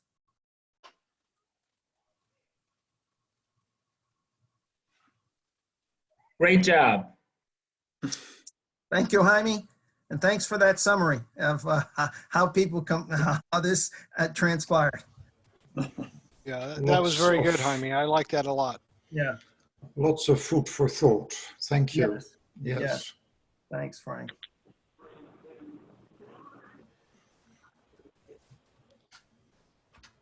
All right. Well, Karen, is there anything else, or should we all? I don't have anything else. If no one else has any questions, I just want to thank you for an excellent presentation. I always learn something, and I appreciate the detailed work that was done. Jaime and I worked with Jonathan, so he saw firsthand some of the areas that we were talking about. So I appreciate the level of attention you paid to our non-conforming community here. So thank you. No problem. You're welcome. Good. Thank you, everyone. All right. Thank you very much, everybody. I guess who's closing the meeting now? Is this Simon or is us or? I think Thank you. Bye-bye. we'll close it. Good night. Thank you. Okay. Good Good night, night. everybody. Good night, Thank everybody. you. Good night, Yep. everyone. Well, be safe. Good night. Bye-bye. Bye.